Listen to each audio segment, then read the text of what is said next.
Hello दोस्तों, आप लोगों का एक नए वीडियो में बहुत बहुत स्वागत है। दोस्तों, आज के वीडियो में मैं बात करने वाला हूं कि रेलवे एएलपी और टेक्नीशियंस की जो नई वैकेंसी आने वाली है उसमें कौन कौन से लोग एलिजिबल होंगे, यानी कौन कौन से ट्रेड भी अलाउ होंगे। आज के वीडियो में उसी पे बात करने वाला हूँ, क्योंकि बहुत सारे बच्चों का सवाल होता है कि सर मैं इस ट्रेड से आईटीआई किया हूँ तो क्या मैं एएलपी का फॉर्म भर सकता हूँ क्या, तो ये ट्रेड से आईटीआई किया हूँ तो क्या इस ट्रेड वाले टेक्नीशियंस में फॉर्म भर सकते हैं क्या, क्या बिना आईटीआई वाले टेक्नीशियंस में फॉर्म भर सकते हैं क्या। बहुत सारे सवाल पूछे जाते हैं, तो इस सारे सवालों का जवाब आपको इस वीडियो में मिल जाएगा। तो आपको बता दूं कि एएलपी और टेक्नीशियंस दोनों मिलाकर के जो वैकेंसी बन रही है ये लगभग 17,500 बन रही है, क्योंकि एएलपी के 11,127 पोस्ट का ऑफिशियल जो शॉर्ट नोटिस है वो आ चुका है, जिसका फॉर्म 15 मई से भारतीय रेलवे के ऑफिशियल वेबसाइट से भरे जाएंगे। लास्ट डेट 14 जून रहने वाली है। टेक्नीशियंस का इंडेंट लेटर आ गया है जो कि लगभग 6,500 के आसपास है। उसमें 300 वैकेंसी टेक्नीशियंस ग्रेड 1 के लिए निकाल दें तो जो टेक्नीशियंस ग्रेड 3 यानी आईटीआई वालों के लिए बनती है तो ये बनता है 6,200 के आसपास। दोनों को मिला देते हैं तो 17,000 साढ़े 17,000 के आसपास ये पोस्ट बन जाती है। तो आपको आने वाले दिनों में जब ये वैकेंसी आ जाएगी भारतीय रेलवे की ऑफिशियल वेबसाइट पर, उसी समय से आप अपने फॉर्म को भर पाएंगे। लेकिन आपको मालूम तो होना चाहिए कौन कौन से ट्रेड अलाउ है। तो आपको सबसे पहले बता दूं कि इसको कौन कौन लोग अप्लाई कर पाएगा। तो उसमें आप एएलपी और टेक्नीशियंस के चाहे तो दोनों लोग अगर एलिजिबल है तो आप एएलपी का भी फॉर्म भर दो और टेक्नीशियंस का भी फॉर्म भर दो। अगर आपने अच्छी तैयारी किया है तो आपके दोनों एग्जाम निकल सकते हैं, जैसा कि बहुत सारे बच्चे एएलपी के अलावा टेक्नीशियंस का भी एग्जाम पास किए थे और टेक्नीशियंस का एग्जाम के अलावा जब एएलपी का ज्वाइनिंग हो गया तो उन्होंने टेक्नीशियंस का छोड़ दिया। तो एएलपी का अगर आप फॉर्म भरने वाले हैं तो 2-3 चीज़ों का ध्यान में आपको रखना पड़ेगा कि एक तो आप चश्मा नहीं लगाने चाहिए और दूसरे जो दिव्यांग हमारे भाई हैं वो लोग इसको अप्लाई नहीं कर पाएंगे। अगर आपके पास इतना फुलफिल करते हैं तो आप चाहे मेल है चाहे फीमेल है इसका फॉर्म भर सकते हैं। अब बात आती है एज की, तो दोनों की जो एज होती है ये सेम होती है, 18 वर्ष से 30 वर्ष के बीच में। SC/ST में आते हैं तो बाई रूल आपको 5 साल का और छूट मिल जाएगा, और अगर आप ओबीसी में आते हैं तो 3 साल का और ओवर एज में छूट मिल जाएगा। हम क्वालिफिकेशन को अच्छे से समझते हैं कि आप कौन कौन से जो ट्रेड है वो एलिजिबल होते हैं। तो आईटीआई के लिए सिर्फ 15 ट्रेड वाले ही एलिजिबल होते हैं, और इन 15 ट्रेड वालों का मैं नाम यहाँ पे लेना चाहता हूँ। आप अगर इससे आईटीआई किए हैं तो आप एएलपी का फॉर्म भर सकते हैं।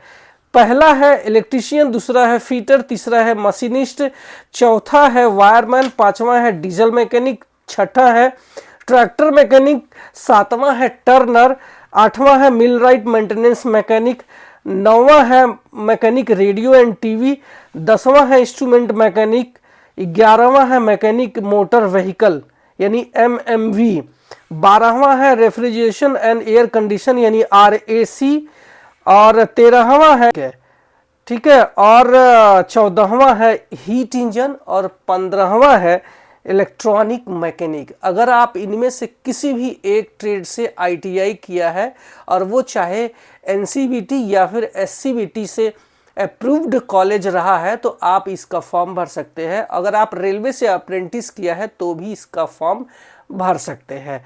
अब अगर आपने आईटीआई नहीं किया है और आपने 4 ब्रांच में या तो डिप्लोमा 3 साल का या फिर आपने बीटेक किया है 4 साल का, तो उसमें से आप किसी भी एक ब्रांच से आपने ये डिग्री किया है तो आप एएलपी का फॉर्म भर सकते हैं। और वो ब्रांच कौन कौन सा है, वो मैकेनिकल, इलेक्ट्रिकल, इलेक्ट्रॉनिक्स, ऑटोमोबाइल या फिर इनके कंबाइन वाली जो ब्रांच है उससे आपने किया है तो इसका फॉर्म भर सकते हैं। जैसे मैं रेलवे में लोको पायलट हूँ और जो मेरी क्वालिफिकेशन है वो मैकेनिकल इंजीनियरिंग में डिप्लोमा है, तो इस वजह से मैं उसका फॉर्म भर चुका हूँ। बहुत सारे बच्चों का सवाल रहता है कि टेक्नीशियंस में कौन कौन से ट्रेड होते हैं जिनकी वैकेंसी आती है। तो आपको बता दूं कि टेक्नीशियंस में सिर्फ एक ट्रेड में नहीं आती है, बहुत सारे ट्रेड है। काफ़ी ट्रेड मैं यहाँ पे नाम लेना चाहूँगा, और वो ट्रेड से आपने आईटीआई किया है उनमें से कोई भी तो आप फॉर्म भर सकते हैं। मैं यहाँ पे कुछ ट्रेड बताना चाहता हूँ जो कि पार्टिकुलर अगर एएलपी में एलिजिबल नहीं है तो एटलीस्ट टेक्नीशियंस में एलिजिबल है, जिससे कि आप टेक्नीशियंस का फॉर्म भर सकते हैं। तो आपको बता दूं कि जो मैंने ऊपर के ट्रेड बताए 15 ट्रेड, वो सारे लोग टेक्नीशियंस की वैकेंसी में अप्लाई कर सकते हैं, क्योंकि टेक्नीशियंस में इनकी जो वैकेंसी है वो भी आती है टेक्नीशियंस में भी। अब बात करते हैं इसके अलावा कौन कौन से ट्रेड है जो आप भर सकते हैं। तो देखो 15 के अलावा दूसरा ट्रेड है मैकेनिक मैकेट्रॉनिक्स है। वेल्डर वाले एएलपी के लिए एलिजिबल नहीं होते हैं, लेकिन टेक्नीशियंस की बहुत सारी वैकेंसी आती है। तो आप वेल्डर से अगर आपने आईटीआई किया हुआ है 1 साल का तो इसका फॉर्म भर सकते हैं टेक्नीशियंस का। इसके अलावा फर्नीचर एंड कैबिनेट मेकर से आपने आईटीआई किया है तो भी भर सकते हैं। इसके अलावा Forger and heat transfer. Next है फाउंड्री मैन से आपने आईटीआई किया है तो भी टेक्नीशियंस का फॉर्म भर सकते हैं। इसके अलावा पैटर्न मेकर से भी आईटीआई किया है तो फॉर्म भर सकते हैं। इसके अलावा मोल्डर रिफैक्ट्री से आईटीआई किया है तो भी आप टेक्नीशियंस का फॉर्म भर सकते हैं।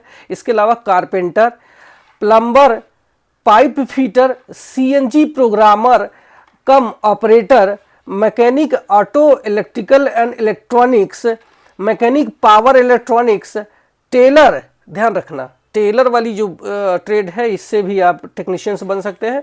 Mechanic repair and maintenance heavy vehicle, mechanic automobile, advance diesel engine.